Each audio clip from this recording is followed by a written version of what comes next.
श्री गुरुदेव दत्त. आज खरोखरच आनंद वाटतोय. पंत महाराजांच्या पदस्पर्शाने पावन झालेल्या या दड्डी गावामध्ये अनुभव मंडपामध्ये सेवा करण्याची संधी मिळाली.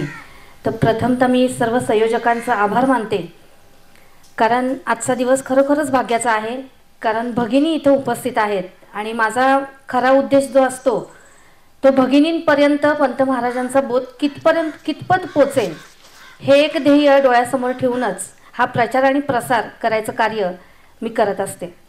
तर आज खरोखरच ही भाग्याची गोष्ट आहे की आज इथं भगिनी उपलब्ध आहेत, या साईडलाही बसलेल्या आहेत, माझ्याही सोबत भगिनी आलेल्या आहेत. ही आनंदाची गोष्ट आहे.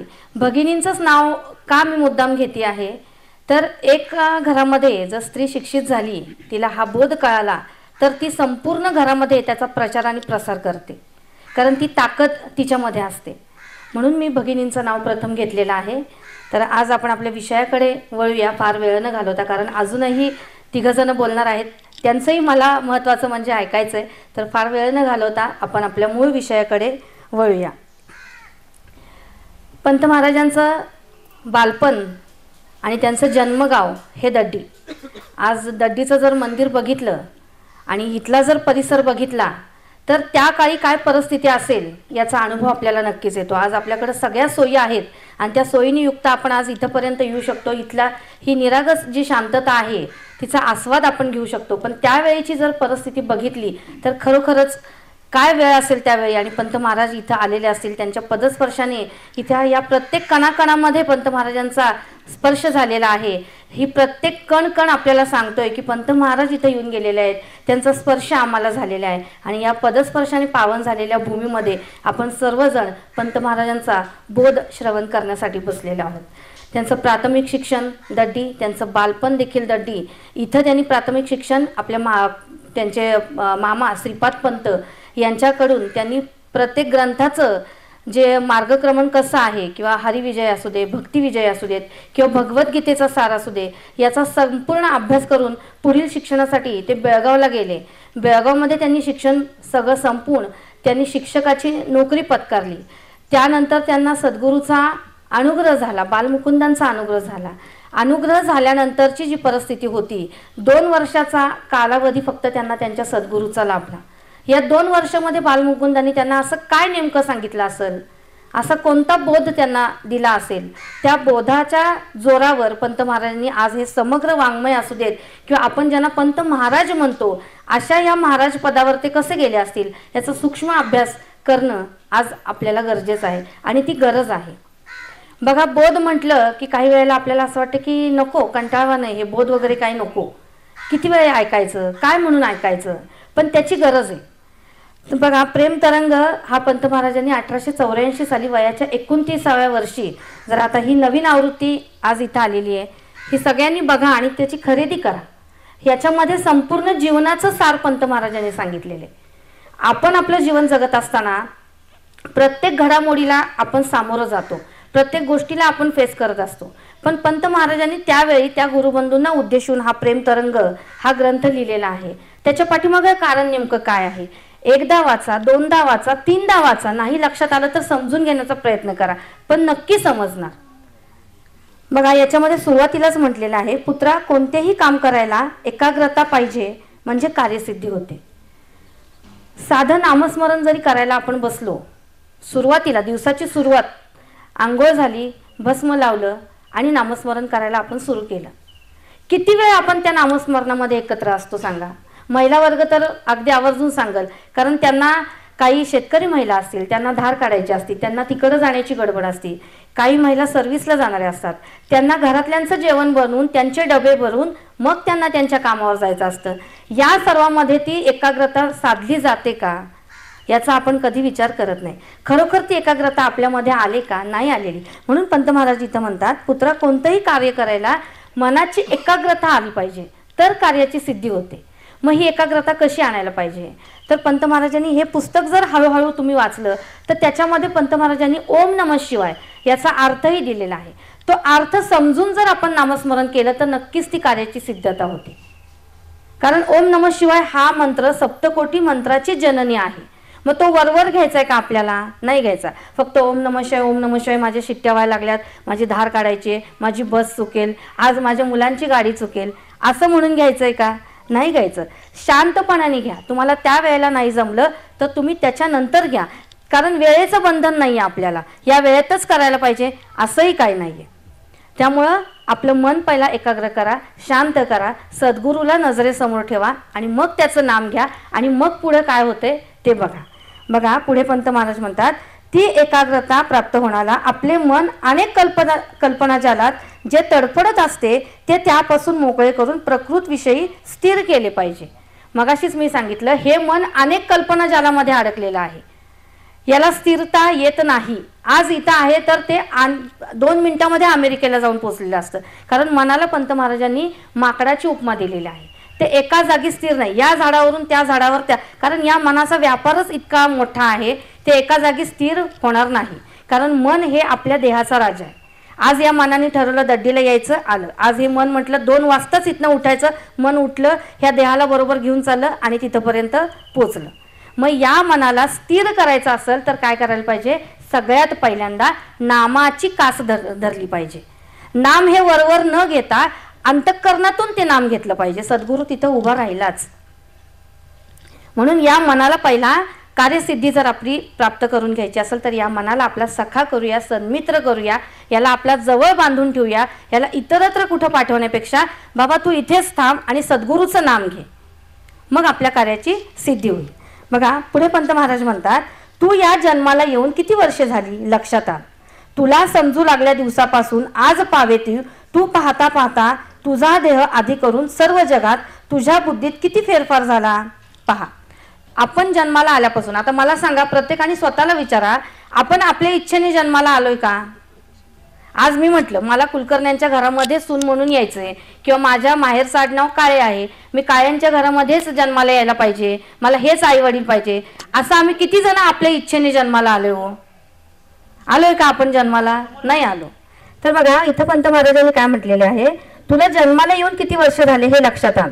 तुला समजू लागल्या दिवसापासून आज पावेते तू पाहता पाहता तुझा देह आधी करून सर्व जगात तुझ्या बुद्धीत किती फेरफार झाला पहा. आता तू जसे मानितोस त्याचप्रमाणे कैक महान पुरुष माझे घर, माझे आप्तइष्ट, बायका पोरे, मान अपमान यांची काळजी करून त्यांच्या रक्षणार्थ अनेक खटपटी करून मोठमोठ्या योग्यतेस चढून अगणित द्रव्य मिळून कित्येक कुबेर सम वैभवाच्या भरातच हजारो लोकांना दुःखाग्नीत पोळवून काळाधीन झाले. किती सुंदर म्हटले बघा. पहिल्यांदा मी म्हटलं आपण आपल्या इच्छेने जन्माला आलोय का? कोणी म्हटले का माझ्या इच्छेने मी आता जन्माला आलोय? असं कोणाचं झालंय का? नाही. आपण आपल्या इच्छेने जाणार आहे का? नाही. मग आता हा जो मधला काळ चाललेला आहे, या मधल्या काळामध्ये आपल्या इच्छेनुसार काय काय गोष्टी घडतात हो? कुठलीच गोष्ट होत नाही. कारण इथल्या झाडाचं पान देखील सद्गुरूच्या इच्छेशिवाय हालत नाही. तिथं आम्ही तुम्ही जर विचार करून जर म्हटलं हे माझ्या इच्छेप्रमाणेच व्हायला पाहिजे, असं होणार आहे का? नाही. ह्या झाडाला देखील त्या सद्गुरूंनी सांगितल्याशिवाय ते हालत नाही. ह्या सृष्टीचं सगळं जे काही कार्य चाललेलं आहे, हा सगळा चिदविलाच चाललेला आहे, हा फक्त आणि फक्त सद्गुरूच्या इच्छेनुसार चाललाय. मग आम्ही मध्ये इथं राहून मनुष्य जन्माला येऊन या मधल्या काळामध्ये का गोंधळ करून घ्यायचा? हा मधला काळ जो आहे हा सत्ता आला पाहिजे ना. आपण जन्माला आल्यापासून इथपर्यंतचा हा जो काळ आलेला आहे, या मधल्या काळामध्ये इथं म्हटले बघा, कैक महान पुरुष होऊन गेले, माझं माझं माझं म्हणून गेले. कारण हा मी, माझं आणि मला या 3 गोष्टीमध्ये जर आपण अडकलो तर या परमार्थापासून आपण कुठेतरी लांब गेलेलो असतो. माझं घर, माझी बायका पोरं, माझी संपत्ती, माझं जमीन जुमला, हे माझं, ते माझं, ते माझं, हे सगळं माझं. आम्ही जाताना यातलं नेमकं काय काय घेऊन जाणार आहे? हे जे माझं माझं म्हणतो ते इथंच ठेवून जायला पाहिजे. मग हे सगळं करत असताना हा बलाढ्य सद्गुरू आपल्याला मिळालेला आहे, ह्या सद्गुरूचा वरद हस्त आपल्या मस्तकावर पडलेला आहे. ह्यांनी इतका सुंदर पोट आपल्याला सांगितलेला आहे, ही आयुष्यभराची शिदोरी त्याने आपल्याला दिलेली आहे. मग ही शिदोरी वाचायची कधी? काय आपल्यासाठी थांबणार आहे का? तुम्ही जर म्हटलं यातली 4 पानं ताईंनी इथं वाचून दाखवली, पुढची 4 पानं उद्या नाही, परवा नाही, 1 वर्षांनी, 2 वर्षांनी, तोपर्यंत काय आकस्मित आपल्या समोर येऊन उभा राहणार? अरे मला तुला किती कालावधी दिला, तो काय केलास? तो माझी बायका पोरं, माझं घरदार, पैसा अडका, किती कमवू, कुठल्या बँकेत ठेवू, किती एफडी करू, किती अजून काय काय करू. म्हणजे ह्या गोष्टी केल्या पाहिजे, मी नाही म्हणत नाहीये, कारण मनुष्य आहे, कारण प्रपंच हा करायलाच पाहिजे आणि हा प्रपंच करूनच परमार्थ साधता आला पाहिजे. पंत महाराजांनी सांगितलेले, कारण त्यांनी त्यांच्या जीवनक्रमामध्ये फक्त तिघांनाच कपनी दिली होती, इतर कोणाला कपनी दिली नव्हती. त्यांनी बाबा तुम्ही दारोदार भिक्षा मागून खावा असं त्यांनी कुणालाही सांगितलेलं नव्हतं. त्यामुळे आपल्याला हा प्रपंच करायचा आहे आणि हा प्रपंच करत असतानाच परमार्थ साधायचा आहे. हे सगळं सोडून मी रानावानात जाऊन बसतो, मग तिथं मला कशाचं टेन्शन नाही, तिथं पाणीपट्टी भरायची नाही, तिथं लाईट बिल भरायचं नाही, तिथं पोरांची फी भरायची नाही, हे सगळं सोडून जर तुम्ही रानावानात बसला तर हा कशाचाही घोर तुम्हाला लागणार नाहीये. ह्या प्रपंचामध्ये राहून हा सगळा अनुभव घेऊन तुम्हाला परमार्थ साधायचा आहे. या मीची ओळख करून घ्यायची, यातला मी नेमका कोण याचा सूक्ष्म अभ्यास आपल्याला करायचा आहे. आणि तो सूक्ष्म अभ्यास करताना यामध्ये लिहिलंय, या पुस्तकामध्ये आहार, निद्रा, भय आणि मैथुन या 4 गोष्टी पशुलाही दिलेल्या आहेत आणि मनुष्यालाही दिलेल्या आहेत. या बुद्धीच्या जोरावर त्याला या सगळ्याचा शोध करायचा आहे, त्याला मीची ओळख करून घ्यायची. जेव्हा पंत महाराजांना अनुग्रह झाला तेव्हा अनुग्रहाच्या अगोदर ते गवताच्या गंजीत लपून बसले. त्यांनी त्यांच्या सद्गुरूला नावं ठेवली, अरे हा काय कोण मला अनुग्रह देणार किंवा याच्या जवळ मी का द्यायचं. त्यांचा काहीतरी भ्रम झाला होता आणि या साधू लोकांच्या नादाला लागायचं नाही असंही त्यांनी म्हटलं होतं. पण जेव्हा सद्गुरूचा अनुग्रह झाला तेव्हा आपल्या पंतचरित्राच्या 5व्या अध्यायामध्ये त्यांच्या अनुग्रहाचं संपूर्ण वर्णन आहे, ते जरूर वाचा, समजून घ्या. त्याचा मराठी अनुवाद देखील उपलब्ध आहे, तो आणा. त्याच्यामध्ये पंत महाराजांनी काय म्हटलेलं आहे ते समजून घ्या. बघा, साध्या गवताच्या गंजीमध्ये लपून बसलेला दत्तू आज पंत महाराज बाळेगंद्रीकर म्हणून सद्गुरू होतो. मग त्यांनी किती सूक्ष्म अभ्यास केला असेल. शिक्षकाची नोकरी सांभाळली, त्यांचंही लग्न झालं. गुरुची आज्ञा शिरसावंद मानून त्यांनी आपल्या मामाच्याच मुलीशी यमनाकांशी त्यांचा विवाह झाला. त्यांनाही 2 मुलं झाली. ती मुलं त्यांची राहिली नाही, त्यांची पत्नीही त्यांच्या अगोदर त्यांना सोडून गेली. मग ह्या सगळ्या गोष्टी त्यांच्या आपल्यासारख्याच होत गेल्या ना. आपण काय म्हणतो, माझ्याच वाटाला असं का, माझ्याच मुलाचं लग्न का ठरत नाही, माझ्याच घरामध्ये असे सगळे प्रॉब्लेम काय. तर नाही, ही अनुभवाची बाग आहे, हा अनुभव आपल्याला घ्यायचा आहे. पंत महाराजही हा संसार नको म्हणून ते सोडून निघाले होते, पण बालमुकुंद तिथे उभं राहिले. अरे म्हणले, ही संसार ही अनुभवाची बाग आहे, कुठं सोडून चाललास तू, का सोडून चालला, ह्या अनुभवाच्या बागेमध्ये तुला राहायचंय. मग काही वेळा आपल्याही मनामध्ये असे प्रश्न उद्भवतात की हे सगळं मलाच का, हे माझ्याच बाबतीत का. तर त्याचा काहीही विचार न करता सतत सद्गुरूच्या नामस्मरणामध्ये राहावा, त्याच्या नियमामध्ये राहावा, त्यांनी जे सांगितलंय त्या आचरणामध्ये राहावा. मला वाटतं आनंद जाधव आपल्याला नियमावर जर त्यांनी सांगितलं तर जरूर ऐका. त्यांनी मध्ये जरळीच्या कार्यक्रमामध्ये सुंदर सांगितलं होतं. पंत महाराजांनी जे 10 नियम सांगितलेले आहेत त्या प्रत्येक नियमाचा आपण अभ्यास केला पाहिजे. आणि कधी करणार आपण अभ्यास, जर काळ इथे येऊन उभं राहिला आणि म्हटलं चला तुमची वेळ झालेली आहे, त्या काळाला आपण थांबू शकणार आहे. नियमामधला 10वा नियम राहिलाय, मला तो वाचायचा आहे, त्याचा अनुभव घ्यायचा आहे, त्याचा बोध मला समजून घ्यायचा आहे. तो काळ तुमच्यासाठी थांबणार आहे का. बस, तुला भरपूर वेळ पाठवले बाबा, इथं तुझं आता संपलेलं आहे चार्ज, तू आता निघायला पाहिजे. मग हे सगळं करत असताना जर मी माझं मला हेच जर करत बसलो तर ह्या सद्गुरूने हा दिव्य बोध आपल्यासाठी उपलब्ध करून दिलाय, हा आम्ही कधी आत्मसात करणार. वेळ निघून गेल्यावर करण्यात काही अर्थ नाही. म्हणून माझं प्राथमिक जे महिलांना सांगणे की तुम्ही स्वतः आपल्या मुलांमध्ये ती जागृती निर्माण करा, आपल्या मुलांना त्याच्यामध्ये ओढण्याचा प्रयत्न करा. आज जर माझं गाव माझं गोपीठ ऑनलाईन कार्यक्रम जर तुम्ही बघितलं, बालगोपाळांचा एक वेगळा ग्रुप केलेला आहे. बालगोपाळांमध्ये देखील आज हे नामस्मरण असू देत, मंगलाचरण म्हणायचं असू देत, इतकं सुंदर पद्धतीने हे बालगोपाळ पुढे चाललेले आहेत. कारण आपल्याला हा संप्रदाय पुढेपर्यंत घेऊन जायचा आहे. मगाशीच दादांनी आता सांगितलं, हे पुढे पुढे घेऊन जायचंय, हे आपल्यापुरतं मर्यादित ठेवायचं नाहीये, हा बोध आपल्याला गगनापर्यंत भिडवायचा आहे. मग हे भिडवण्यासाठी आपल्याला नेमकं काय केलं पाहिजे, याचा सूक्ष्मातला सूक्ष्म अभ्यास आपण केला पाहिजे. मग आता या प्रेम तरंगाच्या सुरुवातीला एक पद आहे, त्या पदामध्ये पण पंत महाराजांनी सांगितलेले बघा, हुशार हुशार हुशार बापा हुशार संसारी, तू तुझ्या संसारामध्ये हुशार राहा. त्वरित गुरुला शरण जाऊन चुकवी 84 फेरी, गुरुला शरण जा तर तुझा 84चा फेरा, हा जन्म मरणाचा जो फेरा आहे तो चुकणार आहे. मग आता हे फक्त म्हटलं म्हणजे झालं का, नाही, तुला जन्म मरण नाही, तू ते स्वरूपच आहेस, त्या स्वरूपाची तुला ओळख करून दिलेली आहे. तू नेमका कोण आहेस याची ओळख तुला करून दिलेली आहे. मगाशीच मी सांगितलं, आहार, निद्रा, भय आणि मैथुन या 4 गोष्टी पशुलाही दिलेल्या आहेत, मनुष्यालाही दिलेल्या आहेत. पण मनुष्याने त्यातल्या मीची ओळख जर करून घेतली तर तो या त्वरित गुरुला शरण जाऊन चुकवी 84 या 84च्या फेऱ्यामधनं तो पार पडणार आहे. बघा पुढे काय म्हटले, पोटासाठी खटपट करीसी स्वहिता, स्वतःच्या अंतःकरणी तू स्वतः कोण आहेस, पोटासाठी खटपट करायला लागले पण तू स्वतः नेमका कोण आहेस याचा तुला विसर पडलेला आहे.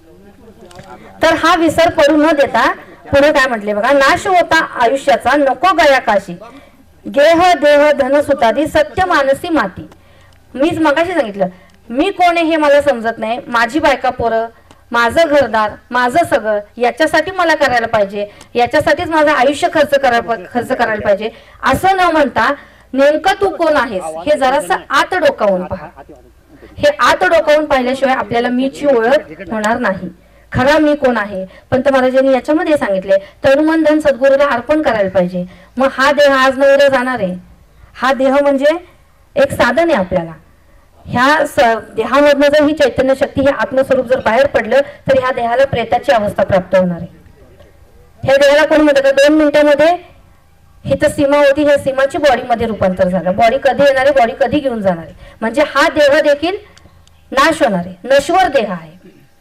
मग ह्या तनु मन आणि धन हे सद्गुरूला अर्पण करायला पाहिजे. आपण प्रत्येक मी सद्गुरूला सगळं अर्पण केले, माझं सर्वस्व म्हणजे माझा सद्गुरू आहे, पण जेव्हा वेळ येते तेव्हा खरंच आपण त्याला अर्पण केलंय का, नाही केलेलं. पुष्प 7 जर वाचलं तर खरोखर वाचा. त्याच्यामध्ये पंत महाराजांनी म्हटले, अरे हे उच्चिष्ट झालेलं देह किंवा हे सगळं तुझं नको असलेलं ते तू मला देऊन काय करणार आहेस, तुझं हे मला काही नको. तुझ्यामध्ये जो अहंकार बसलेला आहे, तुझ्यामध्ये जो अभिमान बसलेला आहे ते तू मला दे. आणि खरोखर ते जर दिलं आपण सद्गुरूला, त्याचं जर अर्पण केलं तर नक्कीच आपल्याला माझ्या मीची ओळख होणार आहे. हा मी शोधून काढायचा. मी म्हणजे कोण, मी म्हणजेच तो हा अद्वैत बोध. हे द्वैत काढून अद्वैताचा बोध पंत महाराजांनी आपल्याला केलेला आहे. म्हणून आपल्याला ह्या अद्वैताकडे आपली वाटचाल करायची. प्रत्येक गावामध्ये आज बघतोय आपण बोधपीठ होतात, सत्संग होतात, मेळावे होतात. या मेळाव्यांमधनं आपण जाता जाता ही दहीभाताची जी शिदोरी आहे ही पंत महाराजांनी आपल्याला आयुष्यक्रमामध्ये जाताना थंड हो, खाऊन थंड हो म्हणून ही जी बुद्धी दिलेली आहे हीच आपल्याला डोक्यावरनं घेऊन जायची. आणि जेव्हा जेव्हा भूक लागेल तेव्हा तेव्हा ह्या दहीभातातला एक कण आपल्याला खायला सांगितलेला आहे. हा कण खायचा, तृप्त व्हायचा, सद्गुरूला शरण जायचं. सद्गुरू मी नाही, फक्त तू आणि तूच आहेस. मला माझ्या मीची ओळख झालेली आहे. ही मीची ओळख होऊन देखील काय वेळेला गफलत व्हायला लागलेली आहे. परत आपण पाठीमागं चाललेलो आहे. आम्ही 1ली, 2री, 3री, 10वी, 12वी करून एम एला गेलो आणि एम एला जाऊन परत आम्ही पाठीमागे 1लीच्या वर्गात येऊन बसलेलो आहे. आम्हाला परत पाठीमागे यायचं नाही, आम्हाला पुढे जायचंय. तो बोध आत्मसात करायचा, तो बोध ह्या संपूर्ण जगाला ओरडून सांगायचं की माझा सद्गुरू काय आहे. म्हणून बघा पंत महाराजांनी इथं सांगितले, गेह देह धन सुतादी सत्य मानसी माती, 5 भाग आकळत जाईल मग फाटेल छाती. महाभूतांचा हा देह जो बनलेला आहे तो आज ना उद्या निघून गेल्यानंतर किती जरी तुम्ही ऊर बडवून घेतलं, तू परत ये, तू परत ये, तू परत येणार आहे का हो, नाही येणार. परत एकदा गेला तो गेलाच. मग जन्माला येऊन काय केलं, जन्माला आला आणि पाणी भरून गेला, माझं माझं म्हणून गेला, माझी बायका पोरं, माझं घरदार, माझी शेती जमीन जुमला एवढं कमवलं, असं केलं तसं केलं. पण ह्याचं काय, ह्यानी तुला तुझ्या योगक्षेमाचा भार घेतलेला आहे, ह्यानी तुला माझा म्हटलेलं आहे, तू माझा, हे अभय वचन त्यांनी दिलेलं आहे. मग आपलं कर्तव्य त्याच्यासाठी काय, आपण काय केलं पाहिजे, ह्या बोधासाठी, ह्या पंत महाराजांनी जे काही समग्र वाङ्मय आपल्यासाठी उपलब्ध, त्याच्यासाठी आपण आपलं कर्तव्य काय, आपण काय करायला लागलो याचा सूक्ष्म अभ्यास आपण केला पाहिजे.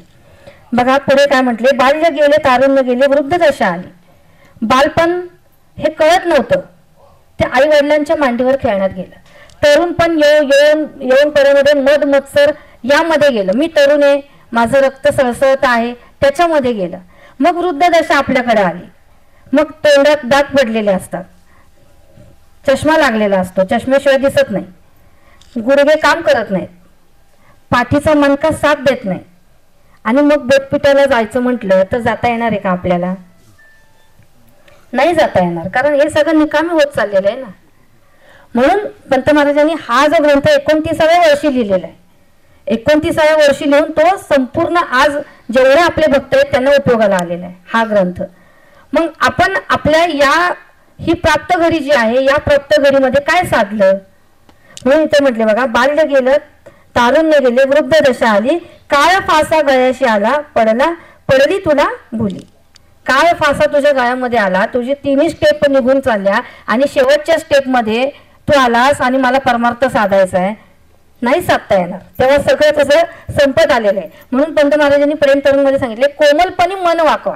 कारण या मनाला सखा सन्मित्र करायचं, ते कोमलपणी कर. झूम झाल्यावर हे मन वाकणार नाही, कारण त्याला एकदा बाकीच्या सगळ्या गोष्टीची सवय लागत गेलेली. एकदा जर का ते मन त्याच्यामध्ये अडकलं तर मग ते काही केल्या बाहेर येणार नाही. म्हणून त्याला लहानपणापासून त्याच्यावर संस्कार करा. लहानपणापासून त्याला नामाची गोडी लावा, लहानपणापासून त्याला भजनाची गोडी लावा, लहानपणापासून त्याला बोधाची गोडी लावा. हा बोध काय सांगितलाय, हा अद्वैत बोध जो पंत महाराजांनी सांगितलं, हा नेमका काय. पंत महाराजांनी स्वरूपाची ओळख करून दिली. हे स्वरूप म्हणजे नेमकं काय, मी म्हणजे नेमकं काय, तनुमंधन अर्पण करायचं म्हणजे ते अर्पण म्हणजे काय, कसं अर्पण करायचं, ह्या फक्त गोष्टी पुस्तकामध्ये न ठेवता आपण त्या बाहेर काढल्या पाहिजे, त्या स्वतः आत्मसात केल्या पाहिजे आणि मग पुढच्याला ठासून सांगता आल्या पाहिजे. आणि ही सगळी करण्याची वेळ जी आहे ती आज, आत्ता आणि लगेच, उद्या नाही. कारण गुरुपुत्राला उद्या आहे का, उद्या नाही. काय आहे ते आत्ता लगेच. त्यामुळं इतक्या सुंदर पवित्र ठिकाणी आज संपूर्ण वातावरण पंतमय झालेलं आहे. सुंदर अशी घटप्रभा नदी इथून व्हायला लागलेली आहे. सगळेजण बोधामध्ये मग्न झालेले आहेत. तर आज आपण जाताना, या पवित्र भूमीतनं जाताना, आज जे काही 4 वक्ते इथे बोलणार आहेत त्या प्रत्येकाकडनं एक एक कण जरी आपण घेऊन गेलो तरी नक्कीच आपल्या नरजन्माचं सार्थक झाल्या वाचून राहणार नाही. या नरजन्माचं सार्थक करायचंय. कारण हा जन्म उद्या नाही. आम्ही जर म्हणू पुढचा जन्म, आपल्याला पुढचा जन्म नाही, काय आहे ते याच जन्मात. मग या जन्माला आल्यापासून सुरुवातीलाच म्हणले, या जन्माला येऊन तुला किती वर्ष झाले लक्षात घे. 30 वर्ष झाले, 35 वर्ष झाले, 40 वर्ष झाले, तरी देखील आपल्याला बोध कळत नाही. तरी देखील आपण त्या बोधाच्या मार्गावरनं जायचं बघत नाही. तरी देखील त्या नियमामध्ये राहायचं आम्ही बघत नाही. ते आचरण करायचं बघत नाही. आणि कुणी जरी म्हटलं की अरे हा कोण, अरे हा पंतांचा मुलगा आहे, अभिमानाने सांगता आलं पाहिजे. अरे हा कोण चालले, अरे हा पंतांचा पोर चाललेला आहे, ही पंतांची मूल चाललेला आहे. इतकं शुद्ध आचरण आपलं पाहिजे. इतका हा बोध आपल्या अंतःकरणामध्ये ठसला पाहिजे. आणि जेव्हा आपल्या अंतःकरणामध्ये ठसल तेव्हा पहिल्यांदा आपण स्वतः, आपलं घर, आपला समाज आणि मग नंतर देश, या सगळ्या गोष्टी होत जाणार आहे. कारण इतका दिव्य बोध पंत महाराजांनी सांगितलेला आहे, त्याला कशाचीच उपमा देता येत नाही. इतकं सुंदर याच्यामध्ये सांगितलेले. अमूल्य दागिना शोधा असं पंत महाराजांनी सांगितलंय. तो अमूल्य दागिना आपल्याला आज या क्षणाला शोधायचा. वेळ निघून गेल्यावर जर अमूल्य दागिना शोधायला गेलो, बघा इथं म्हटले, बाल्य गेले, तारुण्य गेले, वृद्ध दशा आली. या वृद्ध दशामध्ये अमूल्य दागिने जर सोडायला रस्त्याच्या कडेने काठी घेऊन आम्ही निघालो तर समजणार आहे का, कोणतरी गाडीवाला आला, उडवला आणि निघून गेला. काय म्हणणार, म्हातारा आत्ता आले, कानाला ऐकायला येत नाही याच्या, आता कुठं काय निघाले शोधायला, आता कुठं काय चालले सत्संगाला. नाही, फार लोकांची अशी समजूत आहे की वय झाल्यानंतर परमार्थ मार्गाला लागायला पाहिजे, आत्ता नको. हे सगळं करत असताना आपल्याला हे सगळं करायचंय, हा परमार्थ साधायचाय. पण हा परमार्थ साधत असताना आपला प्रपंच देखील तितका शुद्ध पाहिजे. या प्रपंचामध्ये देखील आपली जबाबदारी, आपली कर्तव्य देखील आपल्याला पार पाडता आली पाहिजेत. ही सोडून करा असं पंत महाराजांनी सांगितलेलं नाहीये. 20 रुपये पगारावर त्यांची सगळी भिस्त होती. 5 भावंड आणि 6 बहिणी, 20 रुपये पगार. दुष्काळ पडला, जेवायला अन्न मिळालं नाही, पण बिचाऱ्यांनी बाहेर चुलीमध्ये लाकडं घातली, त्याच्यावर पाणी तापवलं, कारण बाकीच्यांना वाटावं की बाबा काहीतरी ह्यांच्या घरामध्ये शिजलंय. पण पाणी पिऊन ते शाळेमध्ये गेले. मग माझ्या बालमुकुंदांनी मला एवढं सगळं दिलं, मग हे मला माझ्यावर दुष्काळ का पडला असं त्यांनी म्हटलेलं नाही. आज यमनाक्का त्यांची सहधर्मचारिणी, आज आम्ही आमच्या गावामध्ये त्यांचं पुण्यस्मरण केलं. 23 मार्चला त्यांचं तिथीनुसार पुण्यस्मरण, 8 मार्च 1904ला त्यांची पत्नी म्हणजे यमनाक्का त्यांना सोडून गेल्या. पण गुरुची आज्ञा शिरसावंद मानून त्यांनी त्या सख्या मामाच्या मुलीशीच त्यांनी लग्न केलं. त्यावेळी पंत महाराजांना मुलीही कोणी देत नव्हतं. वय वर्ष 25 झालं तरी त्यांना कोणी मुली द्यायला तयार नव्हतं. कारण बाबा ह्याला कोण मुली द्यायचं, ह्याच्या घरची परिस्थिती तर अशी खालावलेली आहे, ह्याला मुलगी देऊन काय करायचं. यमनाक्कांचा विवाह त्यांच्याशी ठरला तेव्हा त्यांच्याच काही लोकांनी सांगितलं की बाबा ह्या दत्तूला मुलगी देण्यापेक्षा तुझी मुलगी तू विहिरीत का ढकलून देत नाहीस, का ह्या दत्तूला द्यायला लागलायस. काही लोकांनी त्यांना अपशब्द वापरले, पण गुरुची आज्ञा शिरसावंद मानून त्यांनी या विवाहाला तयार झाले. श्रीपाद पंत मामा, मंदिरावर बघा दट्टीच्या बाहेर श्रीपाद पंत मामा, मामाचं नाव आधी. ह्या श्रीपाद पंत मामांना त्यांच्यामधल्या सत्पुरुषता दिसली होती, त्यांच्यामधला दिव्य बोध त्यांना दिसला होता. आणि म्हणून ते आपल्या मुलीला यमनाक्काला त्यांच्या चरणी म्हणजे एक चरणीच म्हणावं लागेल, कारण पंत महाराजांच्या पदाने किंवा त्यांच्या स्पर्शाने पावन झालेली ती यमनाक्का. आणि या यमनाक्काला त्यांनी दत्तुला देण्याचं ठरवलं. लग्न झालं आणि यमनाक्कांचा प्रवेश त्यांच्या घरामध्ये झाला. 5 दीर 6 नंदा. आज एक ननंद आली तरी डोकं आउट होतं. तिचं ते किरकिर पोरग, ते काम आणि महिलांचं डोकं, अरे बापरे आता ही कधी जाते. पण त्यावेळेची परिस्थिती तशी नव्हती. त्यावेळेला प्रत्येक ह्याला ती यमनाक्का पुढे सावरत गेली. वय वर्ष फक्त 12. हे 12 वर्षाची सगळ्यात मोठी सून पंत महाराज मोठे, त्याच्यानंतरची त्यांची 4 भावंड. पंत महाराजांच्या या शिक्षकी नोकरावर किती पगार? फक्त 20 रुपये पगार. घरामध्ये नोकर साकर नाही, सगळं काम स्वतःच करायचं. येणारे जाणारे गुरुकुल भक्त लोक, शिष्य लोक, सगळ्यांचं घरामध्ये वावर. पण ह्या 12 वर्ष बालिकेने कधी नाकतोंड मुरडलं नाही. मी का करू असं म्हटलं नाही. लोक परगावची आल्यानंतर देखील त्या म्हणा लागल्या की त्यांना पोटभर खायला घालायचं आणि जाताना त्यांच्या उशाशी शिदोरी देखील बांधून ठेवायची, की का तर त्यांना वाटेत जाताना ते कुठे काय खाणार, म्हणून ते देखील त्या बांधून ठेवत असत. म्हणजे पंत महाराजांच्या अवधूत प्रपंचामध्ये सिंहाचा वाटा जर असेल तर तो यमनाक्कांचा. कारण एका चाकावर संसार होत नाही, त्याला 2 चाकं भक्कम पाहिजे. एक चाकाची हवा जरी गेली तरी चाक मागचं चालत नाही. म्हणून ही दोन्ही चाकं, नवरा आणि बायको, ही दोन्ही चाकं तितकीच सक्षम पाहिजेत. आणि खरोखर पंत महाराजांची ती दोन्ही चाकं म्हणजे पंत महाराज आणि यमनाक्का सक्षम होते. त्यांनी तो अवधूत प्रपंच केला आणि आपल्यासमोर तो आदर्शवत कित्ता घालून दिला. म्हणून हा संसार शुद्ध पाहिजे, चांगला पाहिजे, त्याच्यामधली आपली कर्तव्य आपल्याला पार पडता आली पाहिजे. हे नकोसं नाही वाटलं पाहिजे, कारण याच्यामध्ये अनुभवाची बाग आहे असं म्हटलेलं आहे. याच्यामध्ये राहूनच तो अनुभव आपल्याला घ्यायचा आहे. कालांतराने म्हणजे वयाच्या 34व्या वर्षी यमनाक्का निघून गेल्या.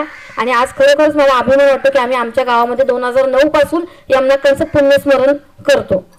का तर या अवधूत प्रपंचाला पुढेपर्यंत न्यायला पंत महाराजांची अर्धांगिनी सहधर्मचारिणी हिचा सिंहाचा वाटा होता.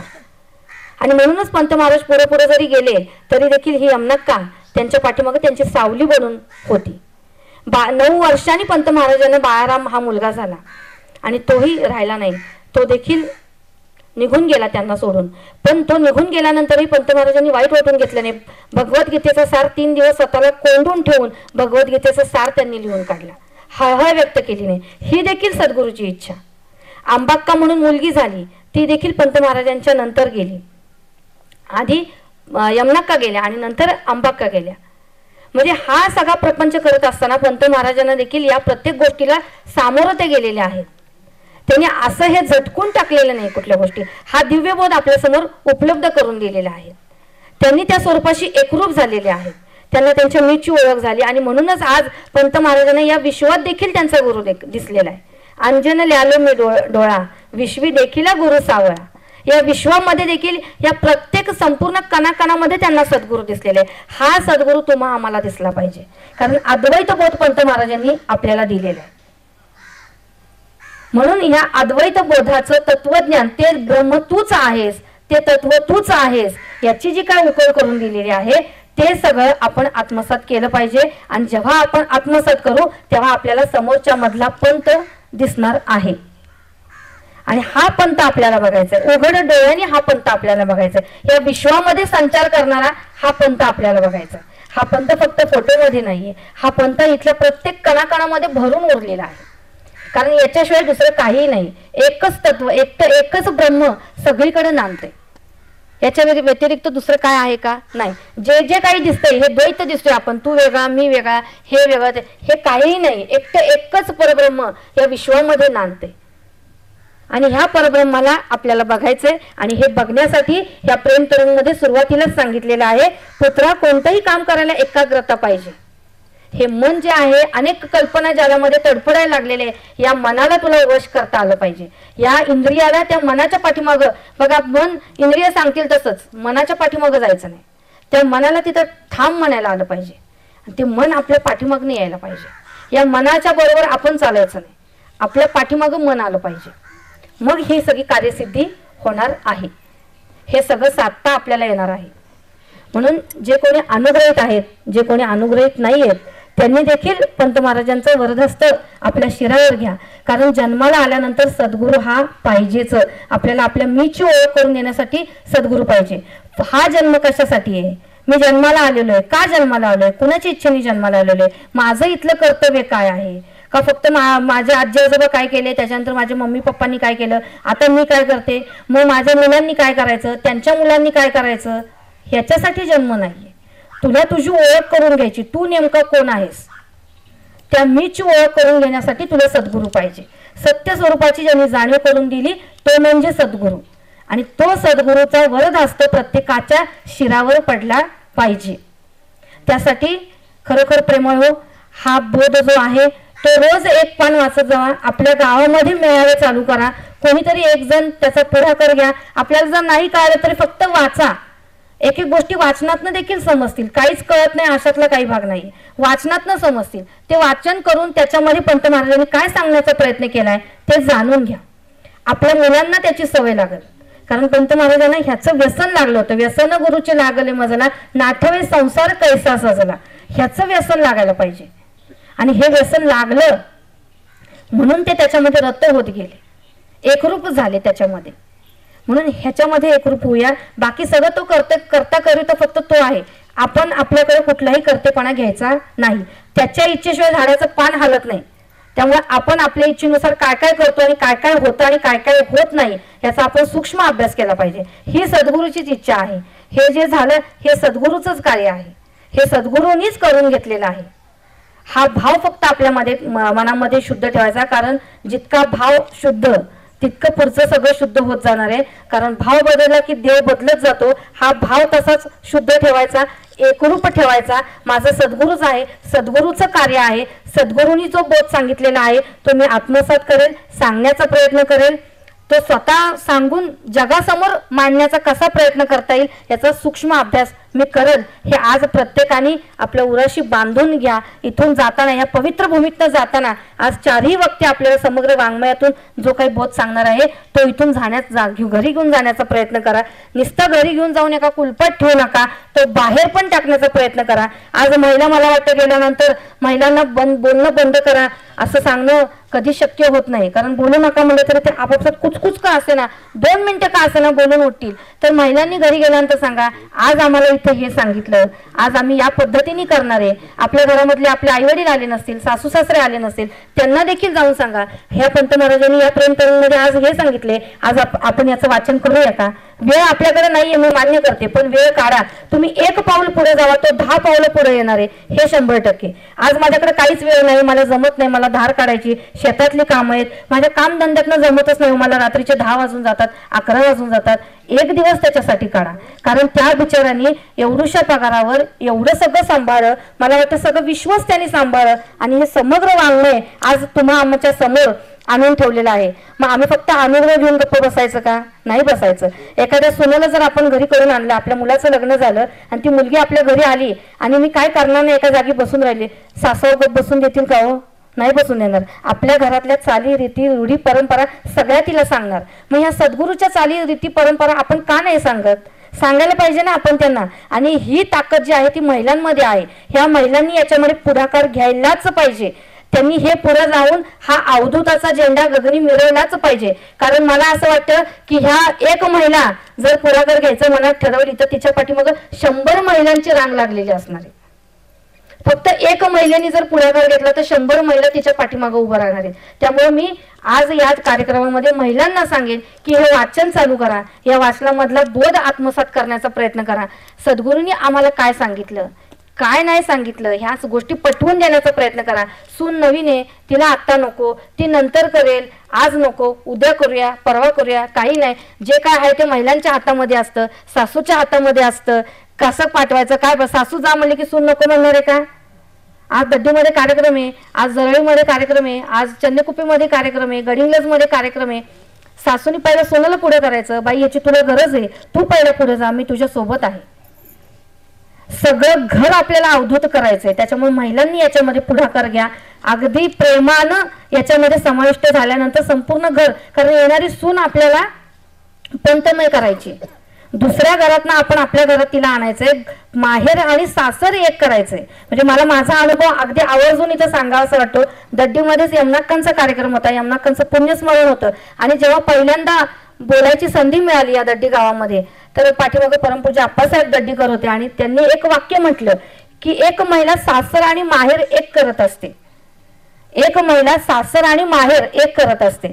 आणि आज खरोखर तो दिव्य अनुभव माझ्या बाबतीत झालेला आहे. माझं सासरही पंतमय आहे आणि माझं माहेरही पंतमय आहे. हे कुणामुळे शक्य झालं तर ह्या पंत महाराजांमुळे शक्य झालं. जर आपण जर त्या आचरणात जर नाही आणायचं म्हटलं, आपल्यापुरतंच जर मर्यादित ठेवलं तर ते पुढेपर्यंत कधीच पोहोचणार नाही. म्हणून मी सांगलं मुलींना देखील याच्यामध्ये आणा, सुनांना देखील याच्यामध्ये आला. आपली मुलं आपल्या सोबतच आहे, आपली मुलं आपल्या शब्दाबाहेर नाहीत. पण या नवीन आणलेल्या मुलींना याच्यामध्ये आणण्याचं सामर्थ्य जे काही आहे ते तुमच्यामध्ये आहे, एका आईमध्ये आहे, एका सासूमध्ये आहे. तर हा दिव्यबोध आपण आजपासून या पवित्र भूमीतनं जाताना हे एकच ठामपणे लक्षात घेऊया आणि या बोधाकडे आपली वाटचाल घेऊया. हा जो पंत महाराजांनी जो दिव्य बोधाचा हा बोधाचा जो ध्वज आहे तो आपल्याला गगनापर्यंत नेऊन पोचवायचा आहे. हा बोध काय सांगितलेले आहे, ते ब्रह्म तूच आहेस, हे ब्रह्म मीच नेमकं कसं आहे हे पटवून घेण्यासाठी हा आपला जन्म आहे. आणि या जन्मातच आपल्याला आपल्या मीची ओळख करून घ्यायची आहे. ते ब्रह्म म्हणजे नेमकं कसं आहे हा सूक्ष्म बोध जो पंत महाराजांनी सांगितलेला आहे तो आत्मसात करायचा आहे. आणि हे आत्मसात करताना आपल्याला पहिल्यांदा मनाची एकाग्रता करून घ्यायची. या मनाला आपल्याला नामामध्ये रोवायचंय, त्याला त्याची गोडी लावायची, ह्या बोधाची गोडी लावायची. भजनामध्ये तर आहेच, भजन हा ब्रह्मानंद सांगितलेला आहे. ह्या भजनातनं तर आपल्याला हा आनंद मिळणारच आहे. पण हे वाचन चालू करा. आज घरामध्ये सगळे शिक्षित झालेले, कोणीच असं नाही की मला वाचायला येत नाही, लिहायला येत नाही, काय करायला येत नाही. आज सगळ्या घराघरामध्ये सगळं काही सुविधा पोचलेल्या आहेत. तर त्याचा वापर कुठेतरी चांगल्या गोष्टीसाठी करूया. काही वेळेला आपण म्हणतो आता दुपारची वेळ थोडंसं आडवं करूया, मग टीव्ही लावूया, मग टीव्हीवर बटन लावायचं, मग ते कार्यक्रम त्याच्यामध्ये वेळ घालवू नका. कारण हे एक प्रकारचं व्यसन आहे. पंत महाराजांना व्यसन याचं लागलं आणि म्हणून आज तुम्ही आम्ही सगळे इथे एकत्र आलेलो आहोत. ह्या टीव्हीच्या व्यसनामध्ये जर आम्ही लागलं तर कधी 5 वाजता कळत नाही. मग मुलं शाळेतनं आलेले असतात, मग त्यांचा चहा करा, पाणी करा, मग स्वयंपाकाला लागायचं. बोध आणि पुस्तकं एका कपाटामध्ये तशीच पडून राहणार. तर त्याला कुठेतरी आपण उजाळा देऊया, त्याला कुठेतरी बाहेर काढायचं बघूया, हे वाचन घेऊया. आणि आज जेवढ्या कोणी सासवा आहेत त्या सासवांना माझं सांगणं आहे की आपल्या सुनांना हे पुस्तक द्या. हे जे काही प्रेम तरुणचं पुस्तक आहे ते आपल्या सुनबाईच्या हातामध्ये द्या. कारण ती सगळं काही पुढे घेऊन जाणार असते. आपल्या हातातल्या किल्ले जसं आपण दुसऱ्या सुराच्या हातात देतो, बाई आता हे सगळं तुला बघायचंय, तसं बाई हा संप्रदाय पण आता तुला बघायचंय, हे सगळं तुला पुढे चालवायचंय, हा बोध तुला सांगायचंय, तू तुझ्या येणाऱ्या नवीन पिढीला हे सांगायचंय. म्हणून हे पुस्तक जे आहे ते तिच्या हातामध्ये द्या आणि तुम्हीही त्या श्रवण भक्तीला तिच्या समोर बसा. एवढं माझं कळकळीचं सांगणं आहे. पुन्हा एकदा मी संयोजकांचं आयोजकांचा आभार मानते. या दड्डी गावामध्ये पंतांच्या पदस्पर्शाने पावन झालेल्या या अमृतभूमीमध्ये आज पंत महाराजांचं गोडवं गाण्यासाठी तुम्ही मला बोलवलं, तर मी पुन्हा एकदा सगळ्यांचा आभार मानते आणि आपली रजा घेते. श्री गुरुदेव दत्त.